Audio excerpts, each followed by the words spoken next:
اس media industry کے آج خود ساختہ لوگ بیٹھے ہیں جن کے خیال میں کوئی صنف 95% اور کوئی صنف 100% تعلیم یافتہ یا جاہل ہے. کس نے طے کیا ہے؟ آپ نے ہر حسین چیز کو بازار میں لا کے بیچا ہے، اور آج میڈیا انڈسٹری حرف و بیان کو بازار میں بیچ رہی ہے. کہ انسٹا کی تصویریں، کسی ریسٹورینٹ میں گئے تو اس کے چائے کے کپ کو کیوں دکھانا ہے؟ جو کافی بنی ہے اس کا فروتھ کیوں دکھانا ہے؟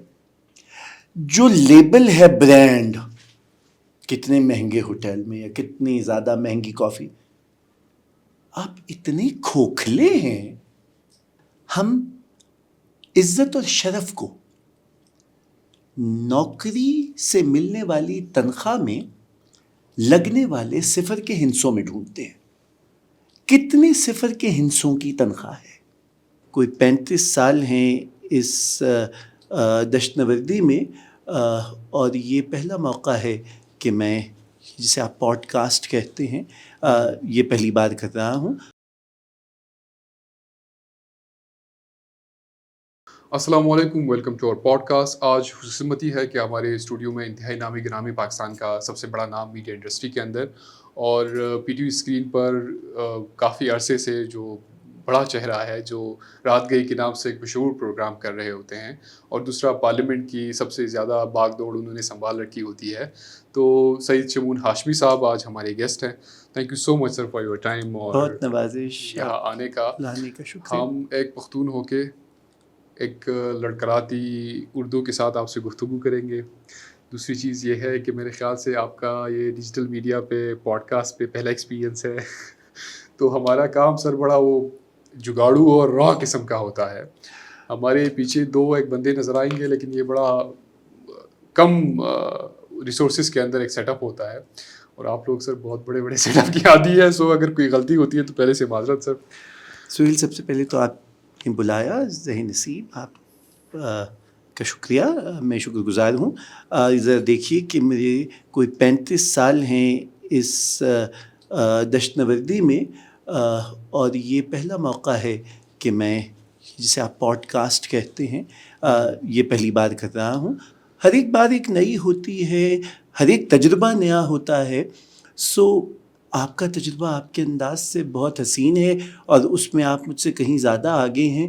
سو میں تو آپ کی پیروی میں آپ کے پیچھے پیچھے چلا رہا ہوں. جی، ایسا نہ کریں. البتہ ہم کوشش کریں گے سر کہ ہم نے تو عموماً پوڈ کاسٹ یہ ہوتا ہے کہ ہم کسی شخصیت کی جتنی بھی لائف اسٹرگل ہیں اس پہ بات کریں، چیزوں ہم پہ نے یہ بات سنا ہے کریں. کہ آپ دھجیاں اڑاتے ہیں. نہیں ایسا بالکل نہیں ہے سر. میں واحد شاید پوڈ کاسٹ ہوں جو کنٹروورسیز نہیں کریٹ کرتا، جو انٹرٹینمنٹ بیسڈ کانٹینٹ نہیں پروڈیوس جو کرتا. چاہے اس لیے آپ کا حسن کرشمہ ساز کرے. بڑی معمولی سی فالوئنگ ہے سر، لیکن اس میں خوش ہیں.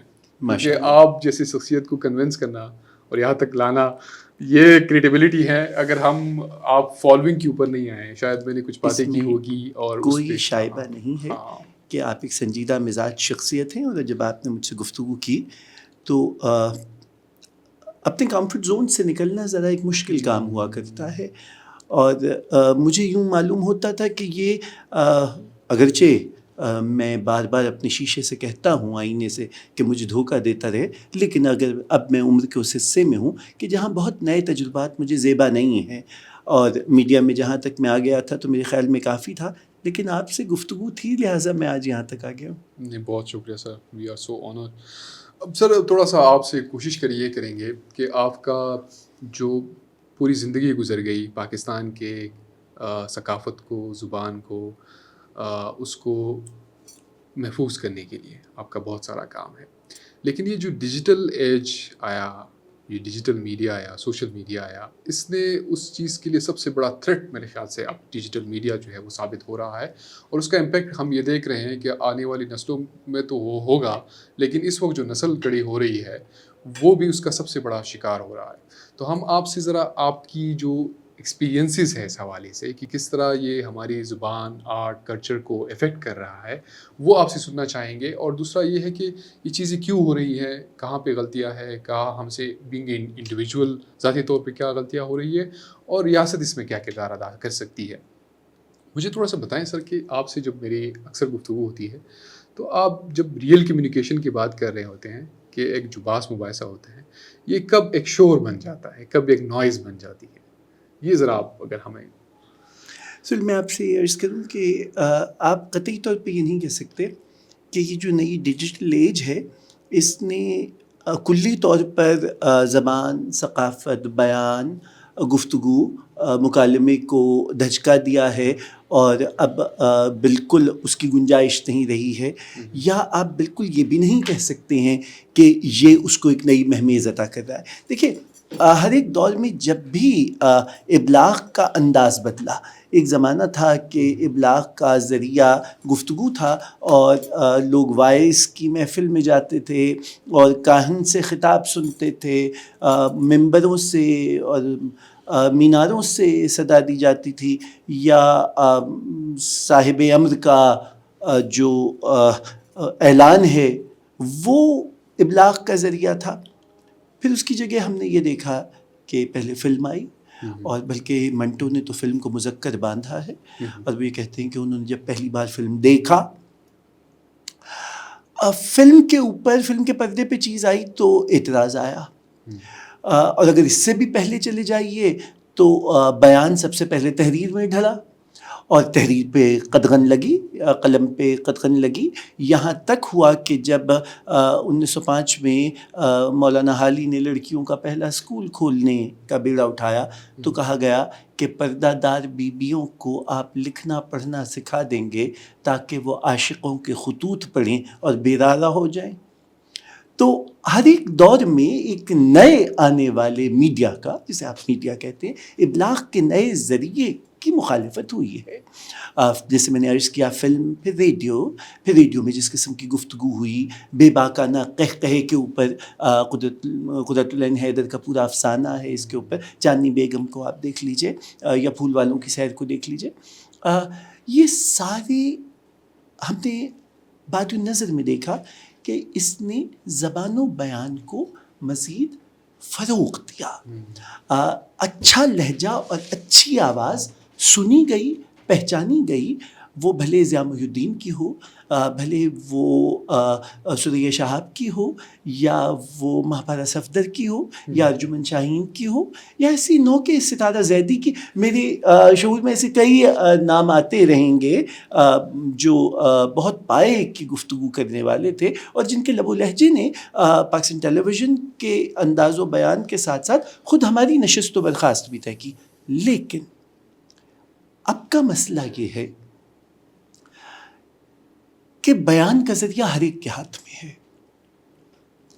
پہلے تو صرف کیمرہ آپ کی دسترس میں تھا اور ایڈیٹنگ کے مراحل پہ آپ کی مکمل گرفت تھی, سو جو چاہتا آپ کا حسن کرشمہ ساز کرتا. اب یہ ارزاں ہو گئی ہے تکنیک, اور اب بچے بچے کی ہاتھ میں آ گیا ہے. تو وہ جو تھڑے کی گفتگو تھی وہ آج سوشل میڈیا کی گفتگو ہے. جو کالج کینٹین کی گفتگو تھی وہ آج سوشل میڈیا کی گفتگو ہے. جو دشنام, گالم گلوچ, الزام تراشی یا تعصب کا جملہ تھا وہ بھی اب آپ کو برملا اور بے دھڑک سننے کو مل جاتا ہے. سو ایک ہیجان سا ہے, ٹھیک ہے, اور ابھی اس کو اپنی جگہ پانے میں وقت لگے گا. میرا ماننا یہ ہے کہ رفتہ رفتہ چیز ایک جیسی نہیں رہتی. کبھی ایسا نہیں ہوا کہ حبس کے بعد تیز ہوا نہ چلے اور تیز ہوا کے بعد ٹھہراؤ نہ آ جائے. ہم حبس کی کیفیت سے گزرے, اس حبس سے تنگ آ کر ہر طرح کی آواز آ رہی ہے. آپ نے مجھ سے شور کی بات کی. دیکھیے اس عہد میں ہم نے اتنے جبر کے پے در پے پردے سہے ہیں, اور وہ فقط ریاست کا جبر نہیں ہے. ہم نے جہاں صاحب امر کا جبر سہا ہے وہاں ہم نے سماج کا جبر سہا ہے. ہم نے اپنی بچی کو 12 سال کے بعد فوری طور پہ یہ کہا کہ دیکھو تمہاری آواز نیچی ہونی چاہیے, زیادہ کھی کر کے بولا نہ کرو, گھر کی بچیاں نہیں بولتی ہیں, اور یہ کیا طریقہ ہے کہ تمہاری اوڑھنی نہیں ہے, تم سوال نہیں کر سکتی. مناسب نہیں ہے سوال کرنا. ہم نے سوال کی روایت نہیں رکھی. ہماری تہذیب میں جواب دینا اس سے بڑا گناہ سمجھا گیا. آپ نے بڑوں کو جواب دے دیا. جو بات جب کہنی تھی تب کہیں نہیں گئی. جو سنی جانی تھی وہ سنی نہیں گئی. نہ سننے کا حوصلہ آیا نہ بات کہنے کا ڈھنگ آیا. ہم کچھ کہنا چاہتے ہیں, کچھ ہے جو گوریلوں کی طرح ہمیں مائل کرتا ہے کہ ہم اپنی سینوں کو کوٹنا شروع کر دیں, لیکن وہ جو حرف حق دل میں کھٹکتا ہے کانٹے کی طرح اظہار کی خلش سے آزاد ہو نہیں پاتا ہے. ہمیں بیان کا انداز نہیں ہے, نہ ہماری سیاسی پرورش ہوئی ہے, نہ ہماری سماجی بالیدگی ہوئی ہے, لیکن بات کو کہنا ہے. اس شور کے درمیان میں سے پیغام کو سمجھنے کی کوشش کیجیے. وہ جو برملا آج آمادہ ہے کہ وہ آپ سے اختلاف نہ کرے بلکہ آپ کو الزام دے, اس کے الزام پہ ایک دم سے غصے میں آنے سے پہلے ذرا اس کے اختلاف کی نوعیت کو سمجھ لیجیے. اگر اس ملک میں 2002 کے بعد جیسا بھی ہے یہ جمہوری تسلسل رہا تو میرا ماننا ہے کہ آج سے 10-15 سال بعد, بلا سے ہم نے نہ دیکھا تو اور دیکھیں گے, ایک ٹھہراؤ کی کیفیت آئے گی کہ جہاں ہمیں شور میں سے بات سمجھنے کا سلیقہ آ جائے گا. لیکن اس شور میں کہیں نہ کہیں وہ آوازیں تو بہت دب جاتی ہے جو کہ ایک صحیح نمائندگی کر رہے ہوتے ہیں کسی بھی چیز کی. اور اس کو اگر میں اور لوں تو ہمارے ہاں چیزوں کو سبجیکٹیو لیا جاتا ہے, ناٹ آبجیکٹیو. اور یہ بہت بڑا مسئلہ ہے اس وقت کہ ہم مسائل کو جب دیکھتے ہیں تو اس میں وہ ریشنل اپروچ ہوتی ہی نہیں ہے. وہ معاشرہ جو کتاب دوست نہ ہو, وہ معاشرہ کہ جو گفتگو کی بنیاد تحقیق پر نہ رکھے, جس کی دلیل جذبات پہ کھڑی ہو, اس معاشرے میں بہت مشکل ہوتا ہے کہ آپ یہ طے کر پائیں کہ کون واقعی آپ کا ترجمان ہے. میں دل میں ایک شے کو برا سمجھتا ہوں, پر مجھے خوف یہ ہے کہ اگر میں نے اس سے برات کا اعلان کر دیا تو بیچ چوک سنسار کر دیا جاؤں گا.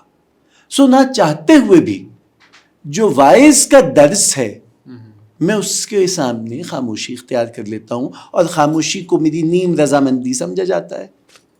تو یہ طے کرنا مشکل ہے کہ کون کس کا ترجمان ہے. میں قطعاً اپنے آپ کو اس نہج پہ لانا نہیں چاہوں گا کہ جہاں آپ کی اس میڈیا انڈسٹری کے آج خود ساختہ لوگ بیٹھے ہیں جن کے خیال میں کوئی صنف 95% اور کوئی صنف 100% تعلیم یافتہ یا جاہل ہے. کس نے طے کیا ہے؟ کون ہے جو یہ معاملات طے کرتا ہے؟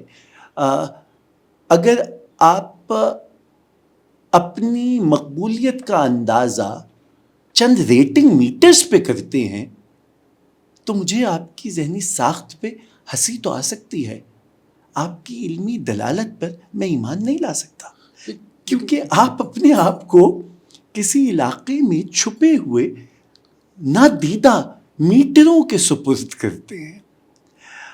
فیض صاحب نے تو کوئی میٹر نہیں لگایا تھا. فیض صاحب کی پہلی کتاب بھی ریاست نے بین کر دی تھی, اور سر وادی سینا کو بھی آخری جو جنرل محمد ضیاء الحق کی فسطائیت تھی اس نے بین کیا تھا. فیض کی صدا ہر ایک لہجے, ہر ایک علاقے سے بلا تخصیص اٹھتی ہے. حد یہ ہے کہ سرحد پار جن سے ہمارا نظریاتی اختلاف ہے وہ بھی اگر حریت فکر کی تحریک چلائیں تو کہتے ہیں کہ ہم دیکھیں گے. تو کون سے میٹر نے طے کیا تھا؟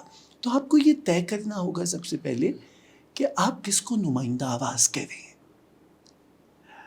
آپ کے ہاں ایک بہت بڑا مسئلہ اس وقت یہ ہے کہ آپ کتاب دوست معاشرہ نہیں ہیں. آپ نے ذہنی تربیت نہیں کی اپنی نئی نسل کی.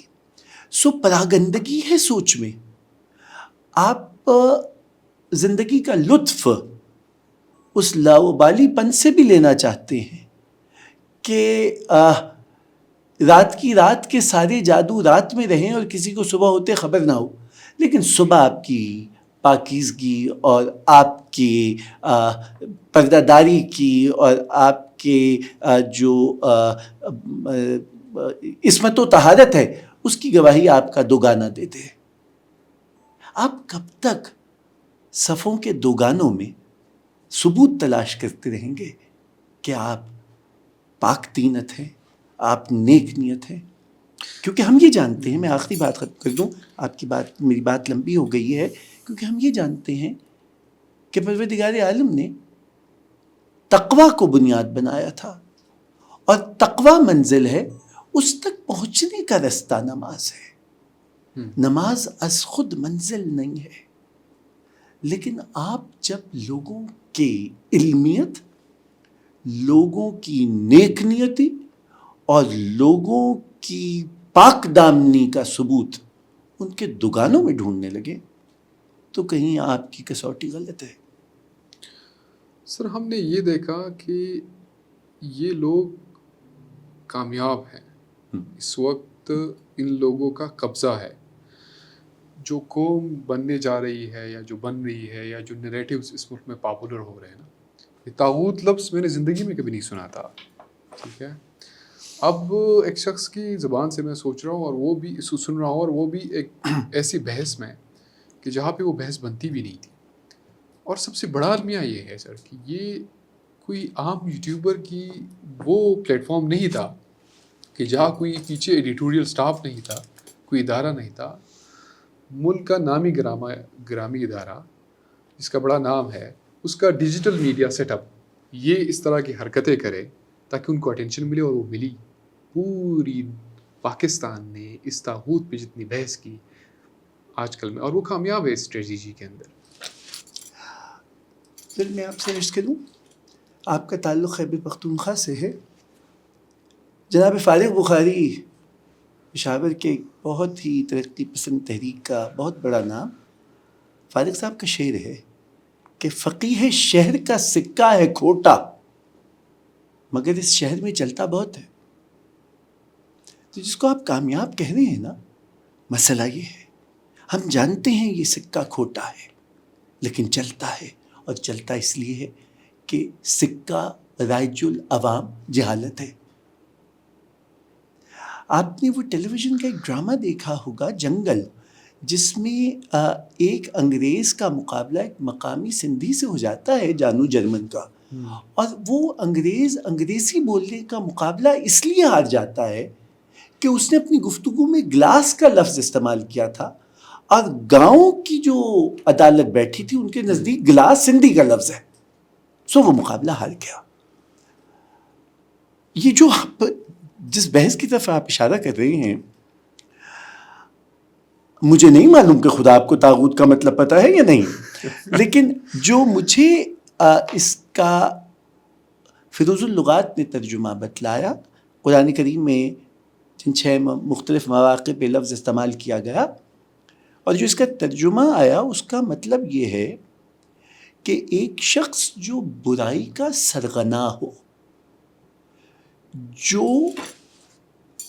امباڈی کرے وائس کو، اور جس کے حکم سے اور جس کے حلقہ اثر سے اور جس کے حرف کی شدت سے برائی پھیل جائے. مجھے نہیں پتا اس انٹرویو میں جس کی طرف آپ اشارہ کر رہے ہیں، اس میں اس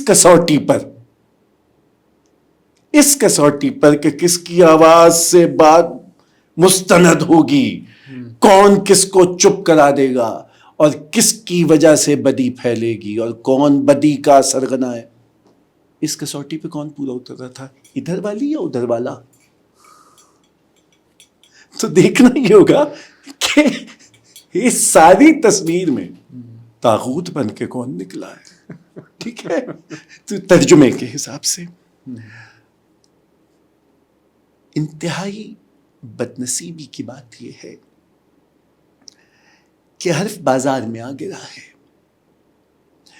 جناب میر کا شعر ہے کہ یوسف سے لے کے گل اور گل سے لے کے شمع،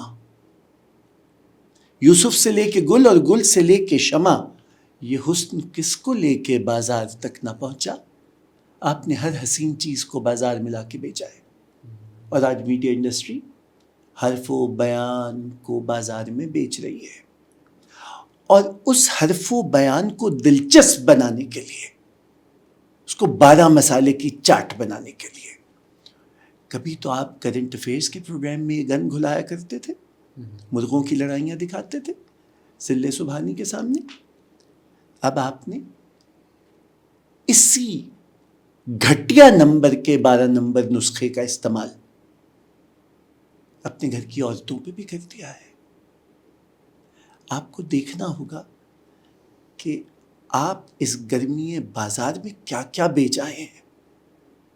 آپ کو دیکھنا ہوگا کہ پیچھے آپ کے بچا کیا ہے، کیونکہ کل ہم تو خوش ہیں تیرے اظہار محبت سے، مگر آئینے اب تیری صورت نہیں پہچانیں گے. جو آپ نے بیچ دیا ہے اس سے کل آنے والی نسل آپ ہی کا گریبان پکڑ لے تو ہم سے شکایت مت کیجیے گا. یہ پہلا موقع نہیں ہے کہ آپ نے اس عورت کو، آپ کو تو شاید یاد نہیں رہا کہ اس کوکھ سے آپ حویدہ ہوئے تھے، ہمیں یاد ہے، لیکن اس سے برملا میں آپ کو یاد کراؤں کہ ابھی کچھ دن ہوئے حجاج کرام حج کی سعادت کر کے لوٹے ہیں. یہ حج کسی برگزیدہ نبی کی سنت نہیں ہے، یہ حج کسی بہت بڑے بزرگ کا کارنامہ نہیں ہے، یہ حج کسی فرشتے کی عطا کردہ نعمت نہیں ہے. یہ حج پروردگار کو ایک عورت کے اپنے بچے سے والہانہ محبت کے اظہار کو اتنا پسند کرنا ہے. ایک عورت کا والہانہ اظہار محبت اپنے بچے سے، اللہ سے نہیں، کسی نبی سے نہیں، کسی دین سے نہیں، اپنے بچے سے اتنا پسند آیا ہے کہ آج آپ 3 دن جا کے وہاں بیٹھتے ہیں اور اس استغراق میں رہتے ہیں کہ اس بیاباں میں ہاجرہ اکیلی کیسے رہی تھی. ایک، اور اب سے کچھ دن بعد ایام عزا آئیں گے. 2.5 گھنٹے کی کل جنگ تھی، کل جنگ، اور ایک بے آب و گیا ویرانے میں تھی. دنیا بھول گئی تھی اگر گلی گلی میں جا کے ایک عورت نے وہ کہانی سنائی نہ ہوتی. 10 محرم عصر عاشور حسین کی کہانی ختم ہو گئی تھی اگر شام غریباں کو زینب سلام اللہ علیہ نے وہ کہانی اٹھا نہ لی ہوتی. کس کو جاہل کہہ رہے ہیں آپ؟ کس کو؟ لیکن مسئلہ یہ ہے کہ یہ 12 مسالے کی چاٹ جہاں ایک شورش کو جگہ دیتی ہے، وہیں آپ کے کاروباری مفادات کو بھی. آپ بازار میں عزتیں نیلام کرنے پہ آ گئے ہیں، اس لیے کہ آپ کا مقصد اور منشا وہ کاغذ ہے جسے آپ آج نوٹ کہہ رہے ہیں، کل یہ وہ ردی ہوگی کہ جس میں آپ کا ایمان جل جائے گا. فیصلہ کیجئے خریدار کیا کرنی ہے. سر، ہم نے پی ٹی وی کا دور دیکھا، آج بھی دیکھ رہے ہیں. ہمیں بہت ساری پالیسیز سے پی ٹی وی کا اختلاف ہو سکتا ہے. سرکار کی ہمیشہ میڈیا سے اختلاف ہوتا ہے. ہاں، اسٹیٹ چینل ہے وہ ایک الگ کہانی ہے، لیکن ایک آپ کی زبان کی، آپ کی ثقافت کی، آپ کی ایشوز کے اوپر ایک بڑی میچور اپروچ ہوتی ہے چیزوں کو ڈیزائن کرنے میں، پروگرام کرنے میں، کسی گیسٹ کو بلانے پہ، پھر گفتگو پہ، پھر ایک سینسر بورڈ ہوتا ہے، بہت سارے پروسیس سے کانٹینٹ گزر کے لوگوں تک پہنچتا ہے. اس کے بعد ہمارے نیشنل ٹی وی چینلز آئے، انہوں نے ایک الگ ٹاک شوز کے نام پہ ایک بہت بڑا چیز کریٹ کیا. ہمیں لگا کہ یہ جو ڈیجیٹل میڈیا سپیس ہے یہ تھوڑا سا اور کریڈیبل ہوگا کیونکہ آپ کے ہاتھ میں ہے. لیکن اس وقت ان لوگوں نے وہاں کن کے ہاتھ میں؟ مطلب آپ کے اپنے اختیار میں ہے، تو آپ جو بھی کچھ کہنا چاہتے ہیں. کون کن کے اختیار میں؟ آپ عوام کی بات کر رہے ہیں، آپ اپنی بات. زبانی اردو کا ایک محاورہ ہے بندر کے ہاتھ میں ماچس آئی تھی، جنگل کو آگ لگ گئی. سر اصل میں شاید وہی ہوا، ہمیں یہ لگا کہ اگر ہمارے ہاتھ میں چیز ہے تو ہمیں سینسر نہیں کیا جائے گا، ہم اپنی بات کھل کے کہہ سکیں گے. سارے نیم توڑ دو، نیم پہ چلنا چھوڑ دو. تو وہ اس کا نقصان یہ ہوا کہ یا تو ہم سارے بندر ہیں، وہی والی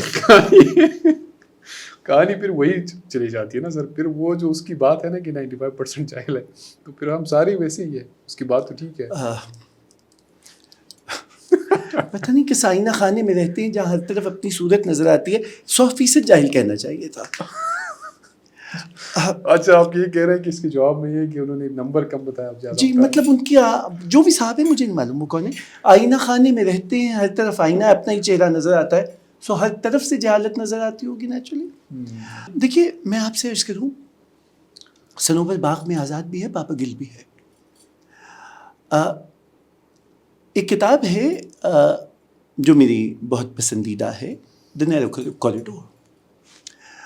وہ ہوگلو کی اور صاحب جو ان کے ساتھ لکھتے ہیں، جنہوں نے وہ بڑی مشہور زمانہ کتاب دا فال آف نیشنز لکھا، ان دونوں اصحاب کی یہ نئی کتاب ہے جو یہ بیان کرتے ہیں کہ جدید ریاست یا مملکت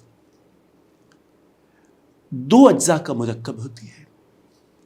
ایک طرف ریاست ہوتی ہے، اسٹیٹ، اور دوسری طرف معاشرہ ہوتا ہے، سوسائٹی.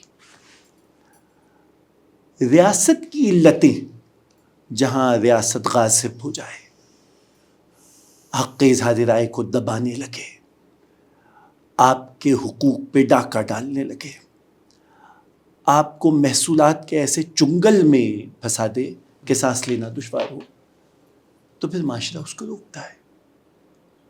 اس سے آپ حقوق انسانی کی تحریکیں کہتے ہیں، سول سوسائٹی موومنٹس کہتے ہیں. وہ ریاست سے اپنی جگہ مانگتی ہیں. ٹھیک ہے. دوسری طرف معاشرے میں علتیں ہوتی ہیں. آپ ولور کرتے تھے، آپ سوارا کرتے تھے، آپ کاروکاری کر دیتے ہیں، آپ وٹا سٹا کرتے ہیں. ریاست نے آ کے اس کو روکا، معاشرے کی علتوں کو ریاست نے روکا. ایسا نہیں ہوگا. یہ نہیں ہو سکتا کہ غیرت کے نام پر آپ کی غیرت کا خمیازہ ایک عورت بھگتے. غیرت کا بخار آپ کو چڑھا تھا، ماری ہو گئی. ٹھیک ہے. آپ بہت دلچسپ آدمی ہیں. آپ اپنی غیرت کو اپنے بھائی سے منسوب نہیں کرتے. آپ کے بھائی پہ بھی نگاہیں غلط پڑ سکتی ہیں، لیکن مجھ سے آپ کی غیرت منسوب نہیں ہوگی. جو مظلوم آپ سے طاقت میں کمتر ہے، جس کو آسانی سے دبایا جا سکتا ہے، اور جس کے دو میں سے ایک حصے پہ بھی آپ کی نگاہ ہے، جس کو آپ نے دو حصے تو دینے نہیں کہ شریعت نگاہ دو نہیں ایک، اس ایک حصے پہ بھی آپ کی نگاہ ہے، تو اس کو آپ نے غیرت کا معیار مقرر کر دیا. ریاست نے آ کے اس کو روکا. یہ دونوں ایک دوسرے کی علتوں پہ ایک دوسرے کو چیک کرتی ہیں. ان دونوں کے چیک اینڈ بیلنس سے، مسلسل چیک اینڈ بیلنس سے، ان دونوں کے درمیان تناؤ کی وجہ سے درمیان میں ایک رستہ کھلتا ہے. جمہوریت اسی رستے میں پنپتی ہے. اس کا نام نیرو کوریڈور ہے. دیکھنا یہ ہے کہ یہ دونوں کا تناؤ ایک جیسا ہو. اگر اس قسم کی گفتگو ہو رہی ہے تو ریاست کا فریضہ تھا کہ یہ جھنجھنا پیمرا کے نام پہ ہے، اس کو بجایا جاتا. اس لیے کہ اس کے آرڈیننس میں لکھا تھا بچوں کے لیے پروگرام ہوگا. آج پاکستان میں چائلڈ کانٹینٹ نہیں ہوتا، چائلڈ پورنوگرافی ہوتی ہے، اور اس میں ہم کافی آگے نکل چکے ہیں. لیکن اب کوئی الف لیلا، کوئی اینک والا جن کچھ نہیں آتا. عورتوں کے لیے بات ہونی تھی، کوئی چینل ویمنس ٹائم نہیں کرتا، حوا کے نام کا کوئی پروگرام نہیں کرتا. حوا کی نمائش سب کرتے ہیں. کوئی چینل یوتھ پروگرام نہیں کرتا کہ ہماری کیریئر کاؤنسلنگ کیا ہوگی، نئے زمانے کے کیا مسائل. نہیں، ایسا کچھ نہیں ہے.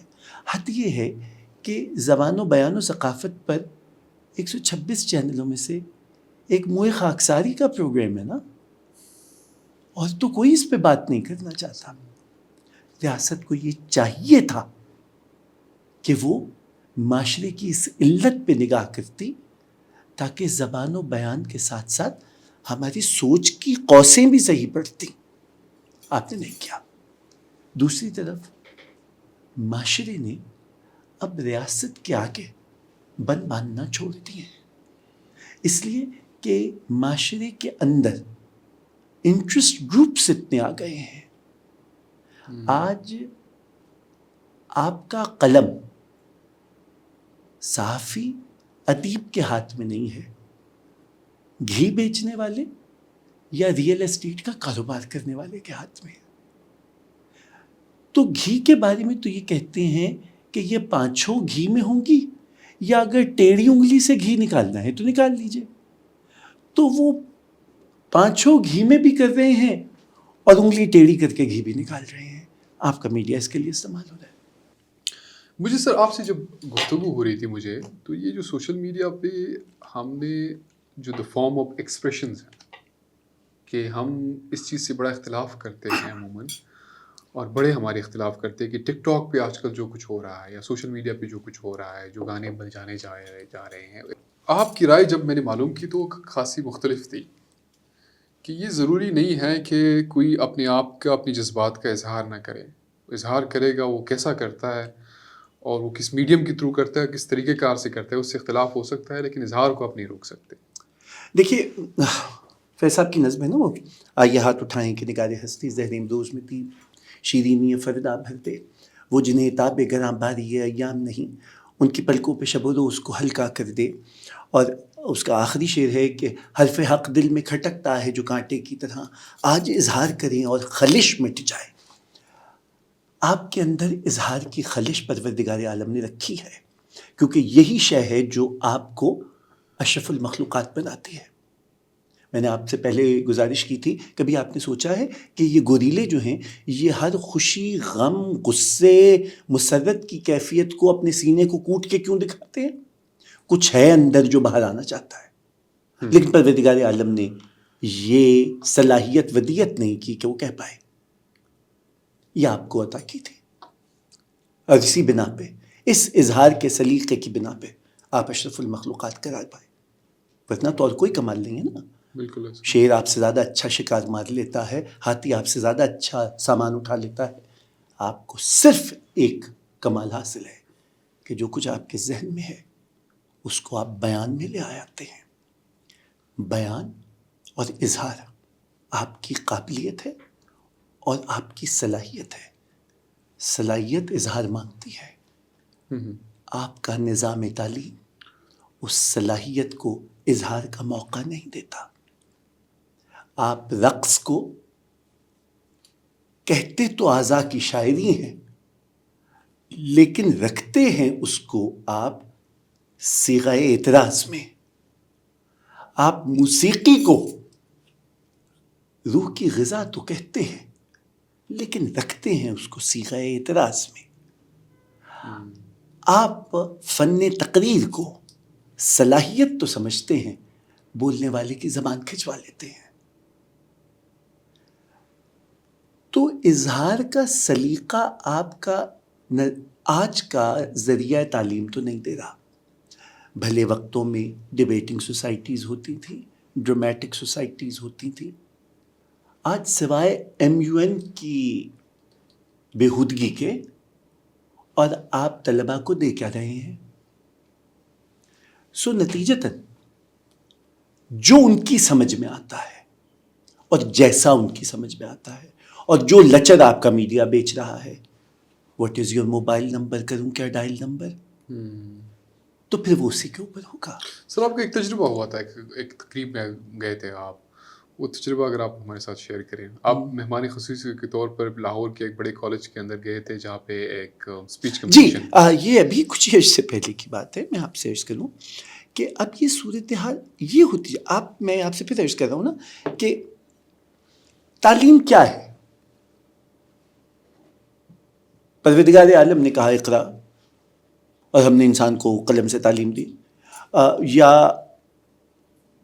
مجھے جو بے انتہا فیسنیٹ کرتی ہے. وہ یوحنا کی انجیل کی پہلی آیت ہے. ابتدا میں کلام تھا اور کلام خدا کے ساتھ تھا. یہ جو حسن بیان ہے یہ تعلیم کی معراج ہے.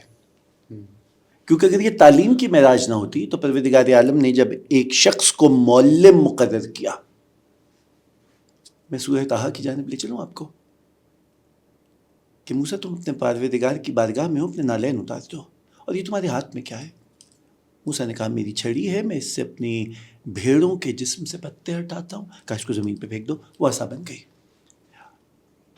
پھر موسیٰ سے کہا کہ تم فرعون کی طرف لوٹ جاؤ، وہ سرکشی پر آمادہ ہے. پروردگار عالم نے معلم، نبوت، رسالت کے عہدہ جلیلہ پہ فائز کیا اپنے چنیدہ بندے کو. بندہ بدک گیا، انکار کر گیا. بندے نے آگے کیا کہا؟ رب اشرح لی صدری ویسر لی امری واحلل عقدۃ من لسانی ویفقہوا قولی. میری زبان کی گرہیں تو کھول، مجھے حسن بیان تو دے، میری بات میں اثر تو ہو. کمال یہ تھا. آپ نے یہ حد کر دی ہے نظام تعلیم کی کہ ایسا کوئی کمال نہیں دیتے. آپ ایک سکل سکھاتے ہیں، اور سکل یہ ہے کتنا نوٹ کما سکتے ہو، کتنے بڑے دھوکے سے کما سکتے ہو. اس کو آپ کہتے ہیں اسٹریٹ سمارٹ. آپ کی ڈکشن بہت پیاری ہے، بہت دلچسپ ہے. آپ دھوکہ دہی کو کہتے ہیں اسٹریٹ سمارٹ. آپ قابلیت کو کہتے ہیں سکہ رائج الوقت میں کتنا تولا جائے گا. آپ کی ڈگری وہ اہم ہے جس پہ فوراً نوکری مل جائے. آپ میں علمیت کتنی ہے، آپ میں قابلیت کتنی ہے، آپ کو گفتگو کا سلیقہ کیا ہے، یہ معاملہ نہیں ہے. سو نتیجتاً جب یہ ہم لاہور گئے اور وہاں پہ ایک ادارے میں، بہت مقتدر ادارے میں تقریری مقابلہ تھا، تو زبان اردو کا حال یہ تھا، وہ جو رئیس امروہی صاحب نے بہت پہلے کہا تھا، وہ اب بہت مجھے لگتا ہے ہر ایک دور میں ہر ایک بات مستعمل ہوتی ہے. اردو کا جنازہ ہے ذرا دھوم سے نکلے. سو اردو کی تقریر، اور لاہور کا وہ نامور ترین تعلیمی ادارہ جس نے پطرس بخاری دیا ہے، اور میں بہت سے نام لے سکتا ہوں. اچھا، ٹھیک ہے. اس ادارے کے مقررین کہہ رہے تھے اردو کی تقریر ہے. ان دا گیون سرکمسٹانسز، جو سینیریو انٹرنیشنلی ڈیولپ ہو رہا ہے اس میں بیسٹ آپشنز پاکستان کے لیے ہمیں وے کرنی ہوں گی. سو میں نے ان سے کہا میاں یہ جو کہا کہ کا چاندی کا ورق لگایا تھا، اس کی بھی نا آپ ضرورت کیا تھی، اس کا بھی تکلف نہ کرتے. لیکن وہ جی یہ منگلش بولی جا رہی ہے. اصل میں آپ نے اپنے طالب علم سے ذریعہ اظہار چھین لیا ہے. وہ ایک ماخذ، ایک زبان میں اپنا مافی و ضمیر بیان نہیں کر سکتا. اس سے زیادہ اس کی معذوری کی مثال نہیں ہو سکتی. ایک صلاحیت ہوتی ہے اور صلاحیت نہ ہو تو معذوری ہوتی ہے. یہی ہے نا، دو چیزیں، اس کے علاوہ تو نہیں ہے. آپ کو تعلیم اس لیے دی گئی تھی کہ اظہار کی صلاحیت آئے. آپ کی ڈگری نے تو معذوری دے دی. دوسری طرف آئیے، انگریزی کا مباحثہ ہے، وہ جو سارے پاکستان میں اب ایک سٹیٹس سمبل بن چکا ہے ادارہ. پیسہ پھینک تماشا دیکھ. آپ جتنے زیادہ نوٹ میں تولے جا سکتے ہیں اتنی ہی آسانی سے آپ کو وہاں داخلہ مل جاتا ہے. اور اس کے داخلے پہ آپ نازاں اترا کے چلتے ہیں. ان کے صاحب اپنی کرسی پہ بھری سبھا میں پاؤں رکھ کے بیٹھے ہوئے تھے. جو نظام تعلیم آپ کو نشست و برخاست کا سلیقہ نہ دے سکے، آپ کو یہ انداز نہ دے سکے کہ بزرگوں کے سامنے تو دامن کو بھی درست کر کے بیٹھتے ہیں. مناسب ہے کہ آپ کی جو دونوں پاؤں ہیں وہ کراس لیگڈ ہوں. تہذیب کا تقاضا ہے. یہ ہماری ثقافت، ہماری روایت، ہماری زمین کا احترام تھا. جس نظام تعلیم نے یہ بنیادی سلیقہ چھین لیا، اس نے آپ کو اشرف المخلوقات بنایا یا ایک اور گوریلا بنا دیا؟ چھاتیاں پیٹیے. سر اے آئی کے دور میں ادب کی کیا ضرورت ہے؟ واہ، اس اے آئی نے میری رات گئی کے پروگرام میں جو مجھے سب سے دلچسپ تبصرہ دیا، وہ ہمارے بہت اچھے کلاسیکی گائک ہیں حسن عباس. انہوں نے برملا برجستہ کہا. میں نے ان سے پوچھا کہ کلاسیکی موسیقی پہ اے آئی کے کیا اثرات ہیں، اور انہوں نے کہا چاہت فتح علی خان.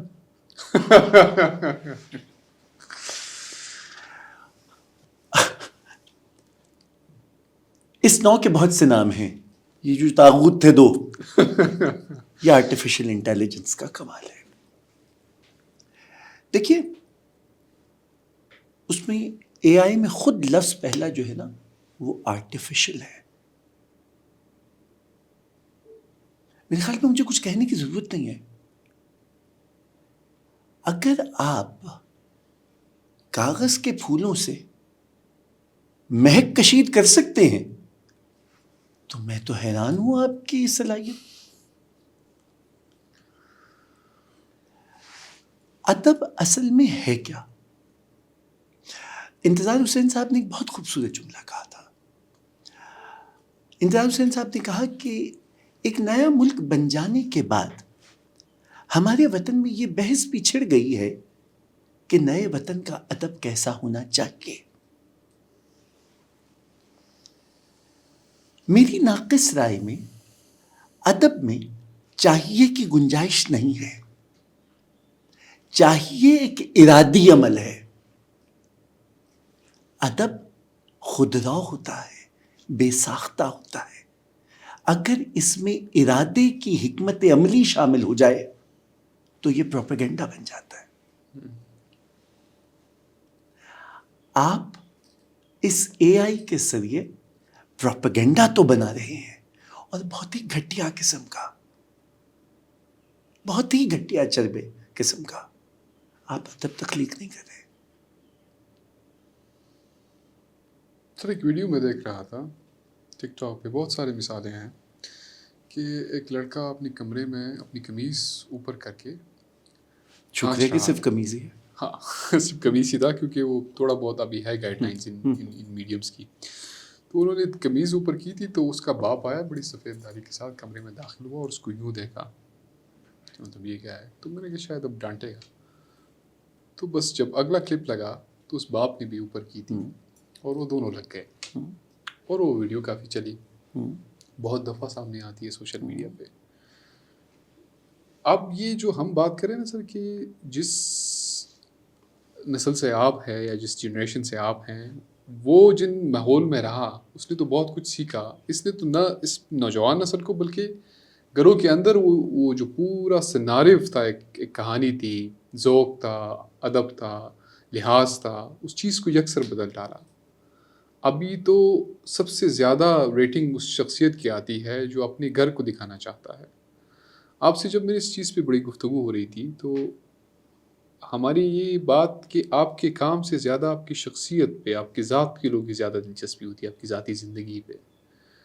اور یہی وہ المیہ ہے کہ آج یہ جو اے آئی کے دور میں الگریدمز ایسے ہیں، چیزیں ایسی ہیں کہ آپ اس چیز سے مشہور ہوتے ہیں جو آپ کی ذات سے ہو، نہ کہ آپ کے کام سے. سر میں آپ سے یہ گزارش کروں کہ آپ نے اپنے زمانہ طالب علمی میں انگریزی اور اردو کے بہت سے مقولے ضرب المثل پڑھے ہوں گے. ذرا انہیں یاد کرنا شروع کیجیے اور وہ دیکھیے کہ وہ کیسے عملی شکل میں آپ کے سامنے آ رہے ہیں. مثلاً ایک ہم بہت پڑھا کرتے تھے کہ average minds discuss events, average minds discuss people, good minds discuss events, great minds discuss ideas. ہم بہت بلو ایوریج نہیں ہو گئے؟ We like to discuss people. We hardly talk about events and it is rare that we come up with ideas. We have stuck to discussing people. ہم شخصیتوں اور جو پردہ تھا، حجاب جو تھا، وہ آنکھ کا حجاب ہو، وہ چار دیواری کا حجاب ہو، ہم اس کو ہٹا دینا چاہتے ہیں، کیونکہ ہم وہ بلو ایوریج لوگ ہیں جو تاکا جھانکی میں لطف لیا کرتے ہیں. آپ کو یہ دیکھنا ہوگا کہ فرانسس فوکیاما کی نئی کتاب آئی ہے آئیڈینٹی، جو یہ کہتا ہے کہ فی زمانہ جو لوگ اپنی شناخت قومیتوں کی بنیاد پر، سیاسی نظریات کی بنیاد پر، مذہبی رجحانات کی بنیاد پر قائم کیا کرتے تھے. اقبال نے کہا تھا ایک ہو مسلم حرم کی پاسبانی کے لیے، ٹھیک ہے. پھر اسی اقبال سے ہمیں اشتراکیت کی بو آئی، اٹھو میری دنیا کے غریبوں کو جگا دو، ٹھیک ہے. آپ نے شناخت کی بنیاد کیا رکھی تھی؟ کبھی آپ نے کہا کہ مسلم ہیں ہم، وطن ہمارا ایک ہے، ٹھیک ہے، تو آپ نے مذہب کی بنیاد پہ اپنی شناخت رکھی. کبھی آپ نے نیشنلزم کا چورن بیچا، کبھی آپ نے اسلام پسند اور ترقی پسند نظریات، لیفٹ رائٹ، دائیں بازو بائیں بازو کی سیاست. اب زمانہ بدل گیا ہے. اب آپ کی شناخت، آپ کی پسند ناپسند، آپ کے شوق، آپ کی جنسی خواہشات پہ رکھی جا رہی ہے. کل برطانیہ میں الیکشن ہے جہاں بہت بڑا مسئلہ ایکسپیٹس ہیں، وہ دنیا میں کہیں سے بھی آئے ہوئے ہوں. ایکسپیٹریٹس ایک ایشو ہے، مائیگرنٹس ایک ایشو ہے، LGBT ایک آئیڈینٹی ہے. اس نئے زمانے میں فرانسس فوکیاما یہ کہتا ہے کہ اب نظریات کی بنیاد پہ شناخت نہیں ہے، اب آپ کی ذاتی دلچسپیوں، آپ کے مفادات پہ شناخت ہے. آپ کی شناخت کیچڑ میں گر پڑی ہے. تو اگر میڈیا یا یہ نئے ذرائع ابلاغ آئینے میں آپ کو آپ کی صورت دکھا رہے ہیں تو تکلیف کس بات کی ہے؟ یہ شناخت آپ ہی نے بنائی تھی نا. جب آپ نے یہ عز و شرف ہٹا دیا، اہل حرفہ میں یہ کوئی بات نہیں تھی کہ دشنام ترازی ہو اور ماں بہن کی عزت احترام اٹھ جائے. شرفا کا طریقہ یہ تھا کہ میں اگر کشف ناہید کی کتاب آخری بری عورت کی کتھا کو یہاں کوٹ کروں تو وقت وہ بھی تھا کہ جب ڈولیوں میں بچیوں کو بٹھاتے ہوئے بھاری پتھر رکھ دیے جاتے تھے کہاروں پہ بچیوں کا وزن نہ کھلے.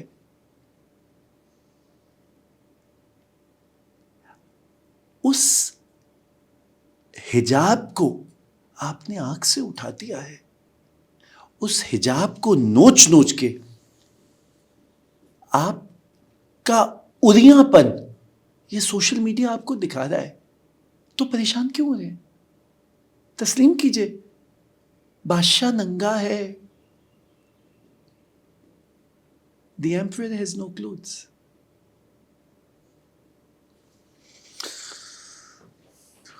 تسلیم تو کر لیں گے سر، اور کیا. آپ سے سر ایک اور چیز پہ بڑی اچھی گفتگو ہوئی تھی کہ ہماری کلچر کی، معاشرے کی سب سے بڑی روایات، بڑی بڑی چیزیں چھوٹی چھوٹی چیزوں پہ منحصر تھی، چھوٹی چھوٹی روایات پہ منحصر تھی. اور وہ ہم سے جب ہم نے وہ چھوٹی چھوٹی چیزیں کرنا چھوڑ دی تو پورا معاشرہ ایک ڈیزاسٹر یا ایک تباہی کی طرف گامزن ہوا. سہیل میں تمہیں بتاؤں کہ میں مذہب سے، کسی ملا، کسی دوزخ کے خوف سے یا کسی جنت کی اشتہا سے نہیں جڑا. میری رسالت مآب صلی اللہ علیہ وآلہ وسلم سے میری ماں نے پہلی ملاقات ایسے کروائی تھی کہ اس نے گجرے پہنے تھے. اس نے عطر میں خود کو بسایا تھا، اس نے اپنی بہترین پوشاک پہنی تھی، اس نے گھر میں چاندنی بچھائی تھی، اس نے گاؤں تکیوں پہ نئے کور چڑھائے تھے، اس نے سارے گھر کو پھولوں سے مہکایا تھا اور کہا تھا آج محفل میلاد ہے۔ میری امام حسین سے ملاقات پہلی میری ماں نے ایسے کرائی تھی کہ ادھر ہلال محرم ہوا اور دادی نے سر کے بال کھولے اور کہا واہ قتلۃ الحسینہ، ہمارا مذہب سے محبت کا رشتہ تھا، ہم نے رسالت مآب سے محبت سے، عقیدت سے تعلق بنایا تھا، نفرت سے نہیں بنایا تھا۔ آپ نے انہی روایات کو، اسی فرش کو اپنے گھر سے یہ کہہ کے اٹھایا، کیا فرق پڑتا ہے؟ آپ کے بچوں کو فرق پڑ گیا، وہ پینڈلم ہو گئے ہیں، یا تو وہ بالکل بے راہ رو ہونا چاہتے ہیں، دم مارو دم مٹ جائے غم، یا وہ خوف زدہ ہو کر دگانوں میں اللہ ڈھونڈتے ہیں۔ وہ محبت کے راستے سے چلتے ہوئے پروردگار کے عالم کی رحمت کو ڈھونڈنے نہیں نکلے۔ سو آپ کے ہاں مذہب افیون تو بن گیا ہے، جو کبھی سحر روزہ پہ لے جاتا ہے، کبھی اجتماعات میں لے جاتا ہے، لیکن وہ آپ کے گھروں کے ماحول میں جس سے حجاب آئے، جس فرش پہ پاؤں رکھتے ہوئے آپ کو یہ خیال ہو کہ باوضو ہے یا نہیں، اس لیے کہ یہ سیدہ کا فرش ہے، رشتہ محبت کا ہے۔ کون آپ کو کہتا ہے؟ جس نیاز کو کھاتے ہوئے آپ کو یہ لگے کہ امیدیں بر آئیں گی، وہ آپ کو رزق کی اہمیت سکھاتا ہے۔ یہ آپ کی روایات تھیں، اور آپ کے بزرگ بڑے کایا تھے، ایسے گھول کے انہوں نے ان رسومات کے اندر آپ کو سلیقہ دیا تھا، آپ کو تہذیب دی تھی۔ وہ تہذیب اٹھ گئی ہے، اور کیسے اٹھی؟ آپ نے ان تمام رسومات کو فرسودہ کہہ کے لپیٹا اور کہا کیا فرق پڑتا ہے؟ ایسا فرق پڑا کہ لینے کے دینے پڑ گئے۔ کیا سبب تھا کہ آپ اپنے لڑکے سے بھی یہ توقع رکھتے تھے کہ شام کو جب ابا میاں آئیں گے تو سر پہ ٹوپی رکھ لینا؟ بچی کا دوپٹہ رکھنا تو عام بات تھی، حجاب تھا نظر کا، ایک شخص سربراہ تھا۔ دیکھیے آپ ایک طرف آج اگر امریکہ میں آپ کی ساری بحث اس پہ ہے، ہر پریزیڈنشل ڈیبیٹ اس پہ آتی ہے کہ فیملی سسٹم ریوائیو کرو۔ آپ بالکل، میرا فیملی سسٹم سے قطعاً یہ مراد نہیں ہے کہ آپ بچیوں کو دیواروں میں چنوا دیں، آپ مجھے بخوبی جانتے ہیں۔ میں ایک باحجاب اور باہمی احترام کے معاشرے کا ذکر کر رہا ہوں، جہاں احترام کے لیے ضروری ہے کہ ایک حجاب کا پردہ ہو، بڑے چھوٹے کا ادب ہونا چاہیے۔ میں اس سے کسی صورت کنارہ کشی نہیں کر سکتا۔ وہ ادب اس لیے ضروری ہے کہ وہ آپ کو گوند کے رکھتا ہے۔ آپ یہ جانتے ہیں کہ آپ کے ہاں اتنے سیلاب آتے ہیں، اتنا بڑا آپ کا علاقہ سوات تاراج کر دیا گیا، پروردگار عالم نے آج اسے دوبارہ آباد کیا ہے۔ یہ کسی حکومت کی کرشمہ سازی ہے یا آپ کا فیملی سسٹم تھا؟ جب سیلاب آتا ہے تو لوگ کہتے ہیں کیمپ میں نہیں جائیں گے، چاچے کے گھر جائیں گے۔ یہ جو اپنوں کو اپنا لینے کا آپ کا طریقہ ہے، اس نے آپ کے معاشرے کو جوڑ کے رکھا ہوا ہے۔ اس کو بچا کے رکھنے کے لیے ضروری ہے کہ ان اقدار کو زندہ رکھیں۔ جب آپ ٹک ٹاک پہ ہر تیسری ٹک ٹاک پھوپھی کو ذلیل کرنے کے لیے بنائیں گے تو یہ یاد رکھیے کہ جس پھپھو کی بات ہو رہی ہے نا، وہ آپ کی بہن ہے، اور وہ بہن وہ ہے کہ اگر آپ کا ناخن بھی اترے گا تو وہ ننگے پاؤں دوڑتی آئے گی۔ جو بھائی بہن کی محبت ہے ویسا رشتہ کوئی نہیں ہے۔ وہ کسی اور کے گھر چلی جاتی ہے، دھڑکتا دل اس کا آپ کے ساتھ ہے۔ آپ جس ساس کے بارے میں، لطیفہ گوئی اور چیز ہے، یہ جو خاکے اڑائے جا رہے ہیں، اور دانستہ طور پہ آپ اپنی نئی نسل کے دماغوں میں کیا زہر بو رہے ہیں کہ ہر ماموں وہ ہوتا ہے جو ماں کا حصہ کھا جائے، ہر پھوپھی وہ ہوتی ہے جو گھر میں آگ لگاتی ہے۔ آپ فیملی سسٹم کی جڑوں میں بارود رکھ رہے ہیں. آپ اپنی بچیوں کو مجبور کر رہے ہیں. اس وقت جو آپ کی ٹیکسیشن ہے، کیا کسی شخص کے لیے، تنہا فرد واحد کے لیے، آپ نے تو ابھی سہرا نہیں باندھا ہے، ہم متمنی ہیں کہ آپ وہ سہرا باندھیں اور پھر ہم آپ سے پوچھیں کہ چکی کے 2 پارٹوں میں کیسے پستے ہیں. اگر خاندان پیچھے آ کے نہ کھڑا ہو. میں یہ سمجھتا ہوں کہ میرے دونوں صاحبزادوں میں سے میرے بڑے صاحبزادے بے انتہا نستعلیق اور بہت نفیس ہیں، اس لیے کہ ان کی تربیت میری ماں نے کی تھی. میں یہ سمجھتا ہوں کہ میری زبان میری بہنوں میں اس لیے بہتر ہے کہ میں نے رواج کو اور رسم کو اپنی دادی کے ابرق لگے دوپٹے سے دیکھا ہے یا اپنے نانا کے لہجے سے دیکھا ہے. یہ بزرگ بہت غنیمت ہے. آپ نے بار بار کہا کیا فرق پڑتا ہے، کیا فرق پڑتا ہے. Who cares؟ سر یہ مجھے بھی اپنے گاؤں جاتے ہوئے اب میں نہیں چاہتا. عید پہ جانا تھوڑی مجبوری ہو جاتی ہے، باقی میں نہیں چاہتا. وہ تو چھوڑے سر، اس ملک کا نوجوان اس ملک سے بھاگ رہا ہے. آپ یہاں پہ کام کرے تو دوسرا مشورہ آتا ہے کب جا رہے ہیں. آپ تو سر، ہم تو یہاں پہ روایت کی بات کر رہے تھے، ہم تو بہت کچھ کھونے جا رہے ہیں. ہم تو اپنی شناخت، اپنا کلچر، اپنا معاشرہ سب کھونے جا رہے ہیں. اور جب کسی اور ملک میں پہنچ جاتے ہیں تو جیسی سروائیول کر کے تھوڑی اسٹیبلٹی آتی ہے تو وہاں پہ ایک مذہب کا ایک اور جامہ پہن لیتے ہیں، اور وہ پھر نہ ادھر کے رہتے ہیں نہ ادھر کے رہتے ہیں. تو سر یہ جو مائگریشن ہو رہی ہے، میس مائگریشن، اس سے کیا ہوگا؟ ہمارے معاشرہ کی وجود اس کی رہ جائے گی کہ نہیں؟ افتخار عارف صاحب نے کہا تھا کہ ہوس لقمہ تر کھا گئی لہجے کا جلال. اب کسی حرف کو حرمت نہیں ملنے والی. یہ جو ہوس لقمہ تر ہے نا،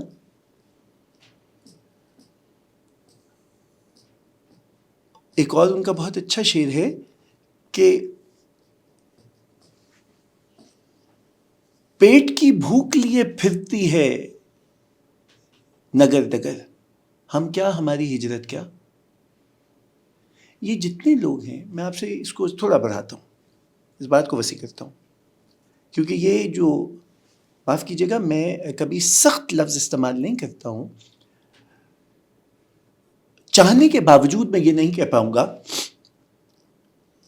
کہ یہ جو لوگ اس ملک سے جانا چاہتے ہیں یا جو کہیں دیار غیر میں سہانے سپنے دیکھ رہے ہیں، مجھے ان سے کوئی ہمدردی نہیں ہے، مجھے ان پہ ترس آتا ہے. آپ ذرا مجھے ایک اس نئے ٹرینڈ کے بارے میں بتلائیے گا کہ انسٹا کی تصویریں، کسی ریسٹورینٹ میں گئے تو اس کے چائے کے کپ کو کیوں دکھانا ہے، جو کافی بنی ہے اس کا فروتھ کیوں دکھانا ہے، جو لیبل ہے برانڈ، کتنے مہنگے ہوٹل میں یا کتنی زیادہ مہنگی کافی. آپ اتنے کھوکھلے ہیں کہ نہ آپ نے نئی کتاب لگائی، نہ اچھا شعر لگایا، نہ سرمئی شام کا منظر لگایا. آپ کا چہرہ تو شاید اس قابل تھا نہیں. لگانے کو آپ کو بسکٹ، پاستا، کافی رہ گئی. انتہائی آپ مادہ پرست ہیں، انتہائی. آپ اتنے ہلکے ہو چکے ہیں، آپ کی شخصیت اتنی ہلکی ہو چکی ہے کہ آپ اپنی قدر و قیمت کو ہاتھ میں پہنی ہوئی گھڑی، کھایا جانے والا لقمہ اور اس کا برانڈ، اس میں اپنی قیمت تلاش کرتے ہیں. سو نتیجتاً آپ کا اگلا پوسٹ آتا ہے، can't wait to get the flight to start a new life. وہ نیو لائف کیا ہے؟ کسی بین الاقوامی کھانے کے ادارے کی دکان پہ جھاڑو دے، کہیں برتن مانجنا. اسے کہتے ہیں گرے کالج جاب کر رہے ہیں آج کل. اس ملک میں چائے کا پیالہ رکھتے ہوئے آپ کو شرم آتی ہے، کیونکہ یہ ملک آپ کے یہ ناز برداشت کرتا ہے. یہ زمین آپ کے یہ ناز برداشت کرتی ہے کہ آپ کھڑے ہو کے کہتے ہو تمہیں پتہ نہیں میں کس کا بیٹا ہوں. وہاں اس چوراہے پہ کھڑے ہو کے آپ ڈھونڈتے پھرتے ہیں کوئی ہم نوا ہم زبان مل جائے. ٹھیک ہے,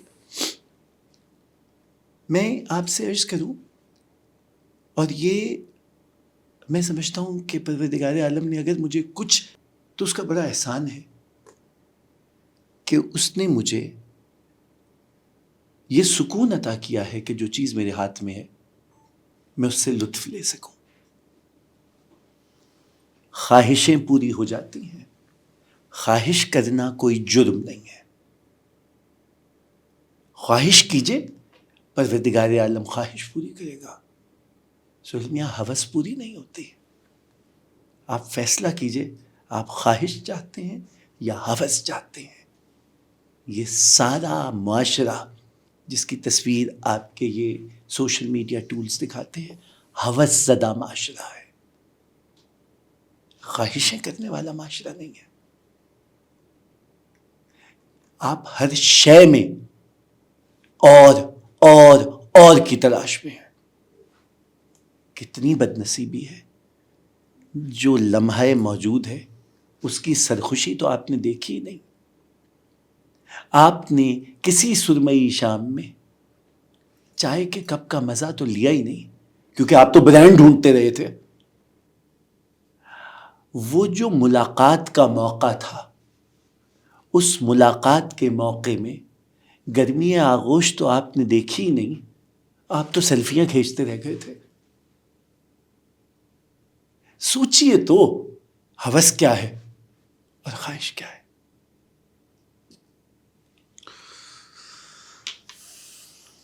بڑی بات سر, آپ جب آرٹ کی بات کرتے ہیں تو ایک نیوڈ پورٹریٹ جو ہوتی ہے وہ ہمارے لیے بطور آرٹ قابل قبول ہوتا ہے, لیکن اب فوٹوگرافی جو ہوتی ہے یا کوئی آئٹم نمبر ہوتا ہے وہ قابل قبول نہیں ہے. یہ بارڈر لائن کیا ہے, یہ کہاں پہ یہ آرٹ ہوتا ہے اور کہاں پہ یہ ایک کیا کہتے ہیں,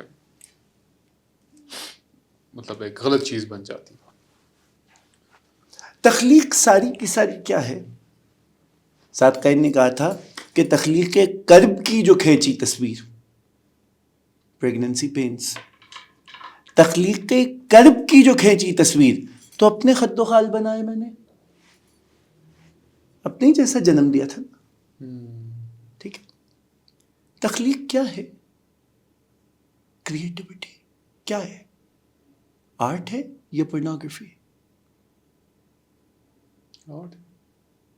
آپ کی نگاہ نے اسے آرٹ بنایا ہے. نگاہ کے زاویے تھے, زاویے کی قوسیں تھیں جن نے اس میں گندگی, ہیجان, جنسیت نہیں دیکھی, پروردگار عالم کی صنائی دیکھی.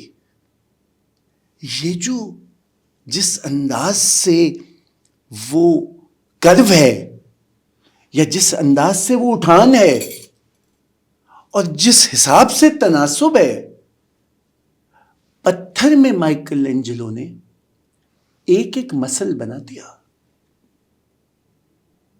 مجھے اس میں نیوڈ نظر نہیں آیا. آج صبح میں اپنے افسر کے ساتھ بیٹھا, سکھ صاحب کے ساتھ بیٹھا, دیکھ رہا تھا کہ ایک ویب سائٹ پہ آ رہا تھا جتنی ڈیٹیلنگ ہے مائیکل اینجلو کے کام میں, اور جو اس نے روم کے کلیسا میں ایک منظر ہے کہ جہاں اپولو ایک اور دیوی کو اغوا کر کے لے کے جا رہا ہے, پتھر کا مجسمہ ہے, اور پتھر کے مجسمے میں اور جہاں پر اپولو کے چہرے کی ہیبت اور دہشت ناکی آیا ہے پتھر کے اندر, وہاں اس نے اس دیوی کو جب اٹھایا تو ایک ہاتھ سے اس کی ران کو پکڑا. ران گوشت کی ہوتی ہے, انگلیوں کے دباؤ سے ران میں دباؤ آیا ہے, پتھر کے مجسمے میں وہ دباؤ بھی ہے. تو میں فن کی یہ نزاکت دیکھوں یا ران کی ہیجانی دیکھو. فن کی قدر نگاہ میں ہوتی ہے. جوہری کی قدردان تو ہیرے کے قدردان تو جوہری کی نگاہ ہے نا. دیکھنا یہ ہے کہ آپ نے فن کس کے سامنے رکھا. اور مجھے اس سے یاد آتا ہے کہ میری مرحومہ دادی ہمیشہ میری کامیابی پہ ایک دعا دیا کرتی تھیں، اور وہ یہ دعا دیا کرتی تھیں، پروردگار عالم قدردان عطا کرے. فن بے مایا ہے، فن پورنوگرافی بن جائے گا اگر قدردان نہ ملا. اور پھر بات وہیں گھوم گھوم کے آ رہی ہے. جو معاشرہ کتاب دوست نہ ہو، جو معاشرہ سلیقہ نہ سکھاتا ہو، جس کا نظام تعلیم بیان کا اظہار اور بیان کی سمجھ نہ دیتا ہو، اور جو معاشرہ اپنی روایت و ثقافت سے جان چھڑا کے رسی توڑا کے بھاگنا چاہتا ہو، وہاں پر آرٹ پورنوگرافی بنے گا. وگرنہ ہم نے تو اتنے عرصے سے موہنجو داڑو سے نکلنے والی نرتکی کا مجسمہ دیکھا تھا، ہمیں تو پورنوگرافی نظر نہیں آئی تھی اس میں. اجنتا اور الورا کے دیواروں کے اوپر کندہ ہے اسی خطے میں سارا کاما سوترا. ہم نے اس میں ہیجان تو نہیں دیکھا تھا. ہیجان کی نگاہ جو ہے یہ آپ کی شہوت ہر اس صورت میں بڑھتی ہے جب آپ ہوسناک ہو جائیں. ہم ایک ہوسناک معاشرہ بنتے جا رہے ہیں. سر سوشل میڈیا پہ آپ جب سخت سے سخت بات سے شروع کرتے ہیں، اور جتنی سخت بات آپ کرتے ہیں اتنی زیادہ اٹینشن ملتی ہے، اور وہی سب سے بڑا ضرورت ہے کہ اگر آپ اس میڈیم کے اندر پرومیننٹ رہنا چاہتے ہیں. تو یہ جو اٹینشن کی ضرورت ہے، یہ پہلے بھی انسان کے اندر تھی، یا اس نے اس کو اور بڑھاوا دیا؟ اور اس اٹینشن کے چکر میں، کوئک اٹینشن کے چکر میں ہمارے سے کیا وہ چیزیں ہیں جو لاسٹ ہو جاتی ہے، جو غائب ہو جاتی ہیں ہماری؟ دیکھیے میں آپ سے ایک بات بتاؤں کہ انسان کا یہ ایک اس کی بنیادی خواہش رہی ہے کہ وہ پہچانا جائے. ہر انسان کی بنیادی خواہش رہی ہے کہ وہ پہچانا جائے، چاہے جیسا بھی ہو، جیسا بھی ہو پہچانا جائے، وہ ہے تسلیم کیا جائے. جس میں جوہر ہے وہ اپنے جوہر کے ذریعے پہچانا جاتا ہے، جس میں نقص ہے وہ اپنے نقص کے ذریعے پہچانا جاتا ہے. جس کو پروردگار عالم نے شیرینی بیان عطا کی ہے وہ اپنے حسن بیان سے پہچانا جاتا ہے. وگرنہ سر یہ پہچان کی کوئی حد نہیں ہوتی کہ اتنا حد تک پہچان جائے ٹھیک ہے؟ یہ ہوس بہت بڑی نہیں ہے؟ دیکھیے میں آپ کو ایک بات بتلاؤں، آپ کی پہچان مانند خوشبو ہونی چاہیے. ہوا کے دوش پہ جہاں تک جائے، جس تک جائے، آپ کی پہچان آپ کے کرم ہے. آپ کی پہچان آپ کے اوصاف ہیں. فیصلہ تو کیجئے آپ کس میں پہچان بنانا چاہتے ہیں، کیا پہچان لینا چاہتے ہیں.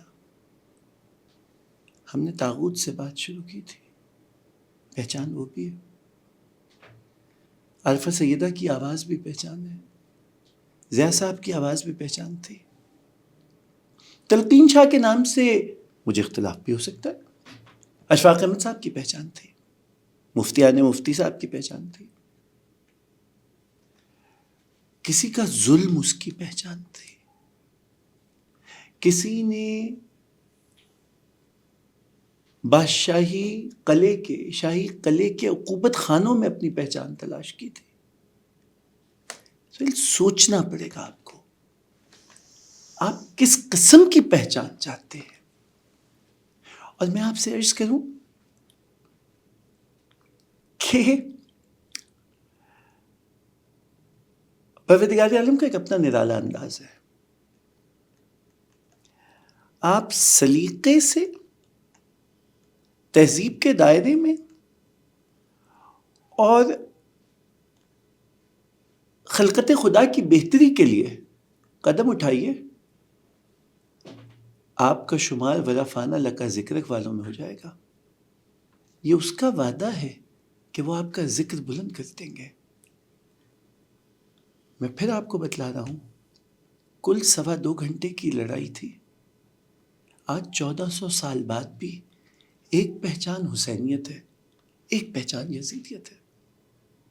ورفانہ لکا ذکرک کی آیت کا اور کیا ترجمہ ڈھونڈیں گے؟ بڑی بات سر. مجھے سر آپ سے جب بات ہو رہی تھی، ہمارے ہاں پاکستان میں تو اس طرح فلمیں بن رہی ہے، نہ ہمارے کلچر کو نہ ہمارے ہسٹری کو کے اوپر کام ہو رہا ہے. ہم تو اب ایک پتہ نہیں ہے کیا سکھانا یا کیا دکھانا چاہتے ہیں ہم، وہ ہماری پریورٹیز نہیں ہے. لیکن ہم نے ایک سیریز دیکھی سر، ہیرا منڈی، اور ہم بڑے تجسس میں تھے کہ چونکہ بالی ووڈ ایک بہت بڑی انڈسٹری ہے تو ہمیں بڑا اچھا کانٹینٹ شاید دیکھنے کو ملے. لیکن جو ہم نے کھولا تو حقیقت سے بالکل برخلاف آرٹیفیشل انٹیلیجنس AI والی ہیرا منڈی تھی، اور حقیقت میں جو ہم دیکھتے ہیں اس سے اس کا کوئی تعلق نہیں ہے. تو یہ جو ری پیکیجنگ آف ہسٹری ہے جو آپ نے ایک ورڈ اس کو دیا، یہ کس طرح ہماری چیزوں کو ہم سے الگ کر کے ایک الگ پہچان دینے کی کوشش ہو رہی ہے؟ دیکھیے، میں سارے سوشل میڈیا اور اس نئے میڈیا کو، اور یہ جو میس میڈیا ہے، اس کو ایک غنیمت بھی ایسے جانتا ہوں کہ بہت بڑے بڑے بت جو ہیں وہ منہ کے بل اپنی جہالت کو عیاں کرتے ہوئے گرتے ہیں. ایک شارٹ میں، یہ میرے ساتھ ٹیلی ویژن میں بھی ہوا، بہت عرصے سے ایک بات ہونے لگی تھی. میں نے جب پاکستان ٹیلی ویژن شروع کیا، یعنی میں جب میڈیا انڈسٹری سے منسلک ہوا، تو میری عمر قریب 12 برس تھی. ابھی کی مت پوچھیے گا. تب بمشکل تمام 2 کیمرہ شاٹ بہت بڑی بات ہوتی تھی. 2 کیمرہ شوٹ بہت بڑی بات ہے. سیٹ بڑے ثانوی سے ہوتے تھے، اور وہ خود ہی گڈی کاغذ اور بٹر پیپر اور لکڑی اور کپڑے کے سیٹ ہوتے تھے. کانٹینٹ بہت ہوتا تھا، اسکرپٹ بہت مضبوط، اس لیے کہ اس میں آپ نے وہ ہاف پلیٹ اگر ڈرامہ دیکھا ہو، کل 3 کیریکٹرز کا ڈرامہ ہے. انور مقصود صاحب کا ایک سیٹ ہے، 2 کیمرہ شوٹ ہے، 2.25 گھنٹے نظر نہیں ہٹتی ہے. جملوں کی کاٹ ایسی ہے. مظفر علی صاحب کی ایک فلم ہے شطرنج کے کھلاڑی، وہ ساری کی ساری اس پس منظر میں ہے کہ سلطنت اودھ کو انگریز سرکار جو ہے وہ غصب کر رہی ہے، اور شہر سے باہر 2 دوست بیٹھے شطرنج کھیل رہے ہیں. یا ایسی بہت سی فلمیں جو آرٹ موویز کے نام پہ بنی، جس میں سنجے لیلا بنسالی صاحب کی طرح سے کسی نے ایک ہی شاٹ کے لیے 1,000 شمعیں نہیں جلائیں، لیکن وہ اپنی جگہ کمال ہے. کمال ہے. کیا سبب ہے کہ مظفر علی کی جو امراؤ جان ہے وہ ہٹ رہی، جو دیکھا جس پہ ہیروئن تھی، لیکن بعد ازاں بننے والی امراؤ جان میں وہ کمال نہیں تھا، حالانکہ اس میں مس ورلڈ تھیں ایشوریہ رائے. کیا سبب ہے؟ فلم آپ کے حالات حاضرہ یا آپ کی تاریخ پر پہلا تبصرہ ہوتا ہے. It is a documented history of your time. So you have to be very particular in documenting the history. جو پہلی امراؤ جان تھی اس میں ان تمام نزاکتوں کو سامنے رکھا گیا جو آج سے 200 سال پہلے کے اودھ میں، لکھنؤ میں تھیں. 1856 بحکم جنرل اوٹرم سلطنت اودھ غصب کر لی گئی. 1856 تک برصغیر پاک و ہند میں انگریز کی حکمرانی نہیں تھی. نتیجتاً نہ ریل آئی تھی، نہ سٹیم انجن آیا تھا، نہ ہینڈ پمپ آیا تھا. سو جب ڈاکو افضل علی امراؤ جان کو اٹھا کے لے جاتا ہے اور شہر سے باہر ایک ویران حویلی میں جاتا ہے تو ناول یہ کہتا ہے کہ امراؤ نے کنویں سے نکال کے پانی پیا. 1981 میں بننے والی فلم میں راج ببر جب ریکھا کو اٹھا کے لے گئے تو ایک ویران حویلی کے ایک اندھے کنویں سے پانی نکالا گیا. جب اب فلم بنی تو خاتون ہینڈ پمپ چلا رہی ہیں.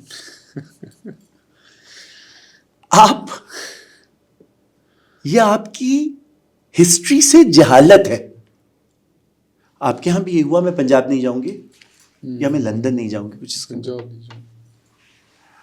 ٹیواناز ایک جانے پہچانے بہت معتبر قبیلہ ہے جو شمالی پنجاب کی سرحدوں پر جہاں کوہستان نمک شروع ہوتا ہے وہاں سرگودے میں چناب کی گھاٹیوں میں چھپے ہوئے تھے جہاں انہوں نے اکبر اور بابر کو تنگ کیا تھا.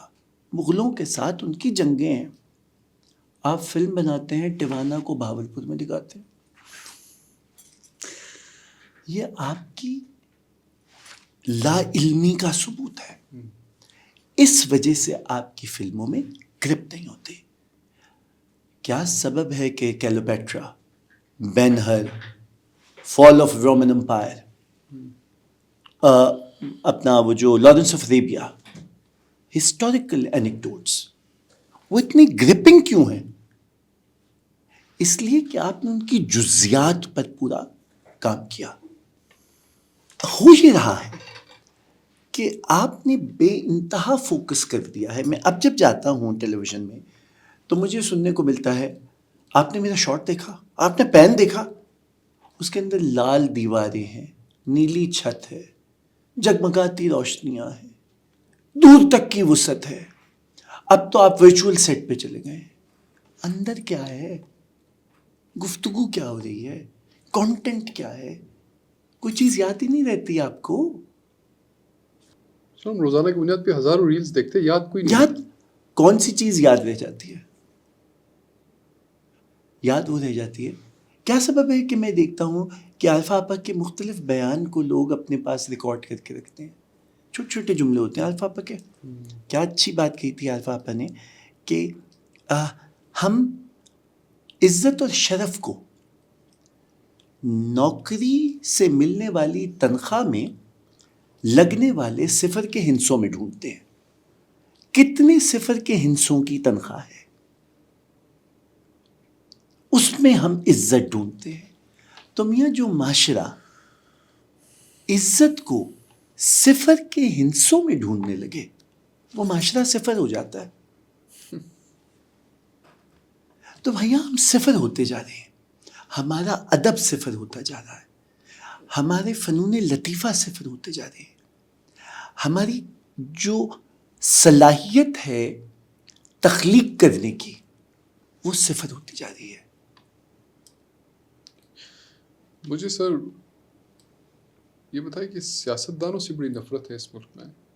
پیدا کی گئی ہے. یہ کسی کام کی نہیں ہے سر سیاستدان. کسی کام کے ہوں یا نہ ہوں یہ ملک سیاستدان نے بنایا تھا اور یہ ملک سیاسی نظریے پہ بنا تھا. یہ ملک اس سیاسی نظریے پہ بنا تھا کہ ایک موزور اکثریت اقلیت کو مجبور نہیں بنا سکتی.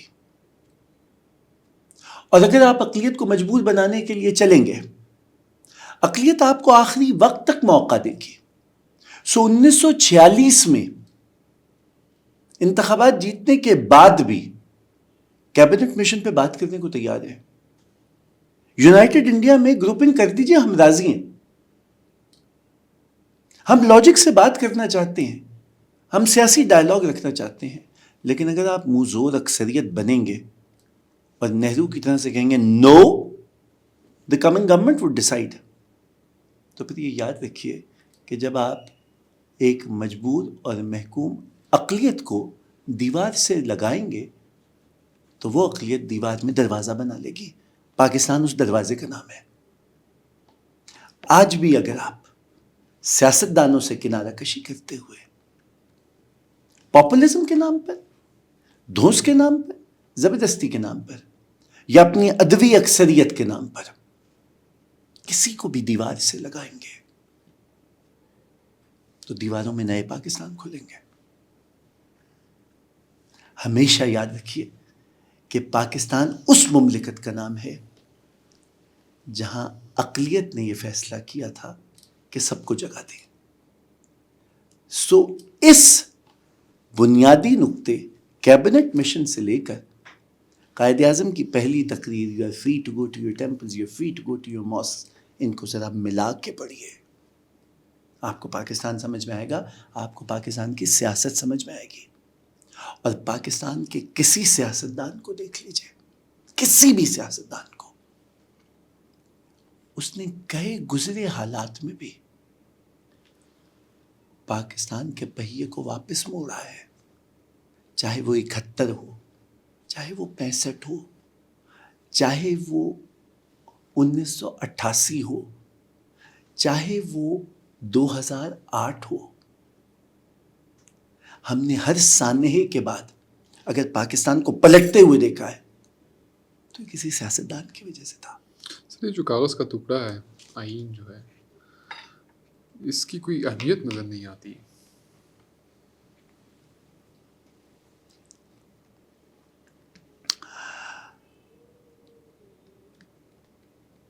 کاغذ کا ٹکڑا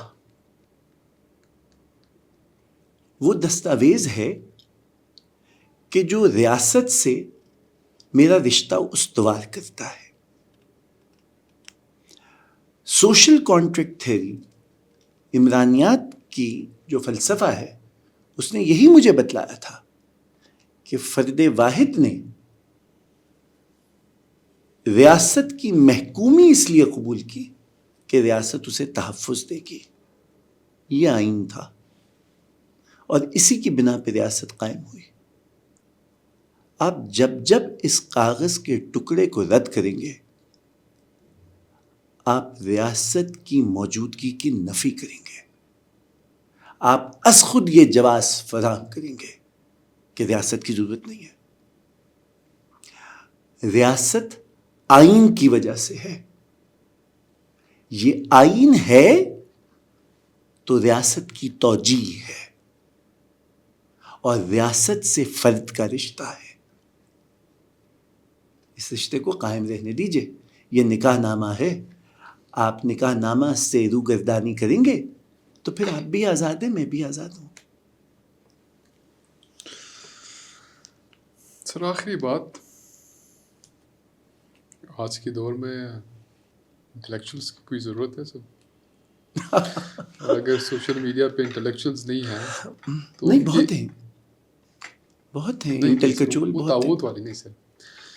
تو اگر انٹلیکچوئلس نہیں ہیں سوشل میڈیا پہ تو اگر ان کے علم کا پھر ہمیں کیا فائدہ؟ دیکھیے میں آپ کو ایک بات بتلاؤں، کوئی شخص یہ طے نہیں کر سکتا کہ وہ انٹلیکچوئل ہے. انٹلیکٹ کیا ہے از خود تو میں یہ طے نہیں کر سکتا کہ میں دانشور ہوں. کس دانشگاہ سے میرا تعلق ہے، اور وہ دانشگاہیں جو ڈگریوں کی خرید و فروخت کا مرکز ہوں ان سے توقع نہ کیجیے. وہ ماسٹر تو پیدا کر رہے ہیں اور وہ دہاڑی دار مزدور جو آوازیں لگاتے ہوئے نہیں چلتے منڈیوں میں، ایک جگہ سے دوسری جگہ، دوسری سے تیسری جگہ، تیسری سے چوتھی جگہ، جسے آپ وزٹنگ فیکلٹی کہتے ہیں، یہ دانشور نہیں ہے.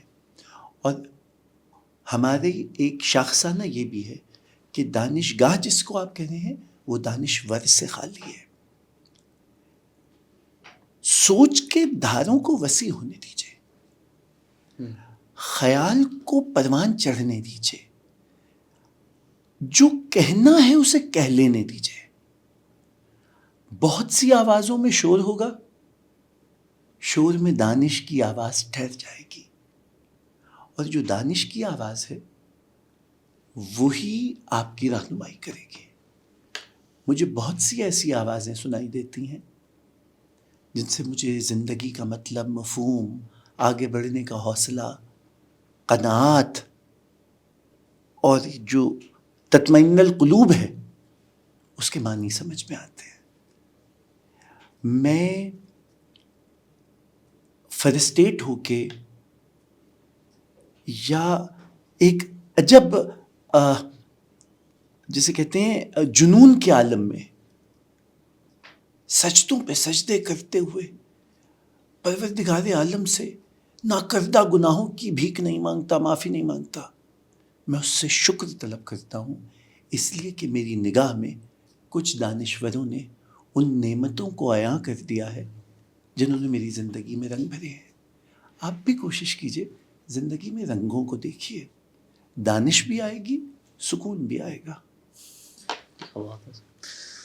ہم تو چاہتے ہیں سر آپ سے گفتگو چلتی رہے، جزاک اللہ. اور ہم نے بہت کم نشست آپ کے ساتھ ہوئے ہیں، لیکن ہمیشہ آپ کی گفتگو کو بڑا پرسکون پایا ہے. ہمارے یہاں عموماً بعض مباحثے جتنی بھی آپ سنتے ہیں پاکستان کے اندر، تو ایک تذبذب ہوتی ہے کہ آپ کے اندر کوئی تبدیلی آئے، ایک تذبذب یہ ہوتی ہے کہ آپ کے اندر مایوسی چائی جائیں. تو عموماً ہمیں مایوسی کا زیادہ سامنا ہوتا ہے. کسی کی گفتگو میں وہ مٹاس محسوس نہیں ہوتی جو پہلے کسی بزرگ میں گاؤں کی ایک درخت کے نیچے وہ بات کرتے ہوئے محسوس ہوتی تھی. تو بڑے شکر گزار ہے کہ آج آپ نے وقت دیا، ہمارے ساتھ بیٹھے ہیں، اور ہماری جتنی بھی چھوٹے موٹے سوال تھے ان کا انتہائی خوبصورت طریقے سے ہمیں بہت بات کیا.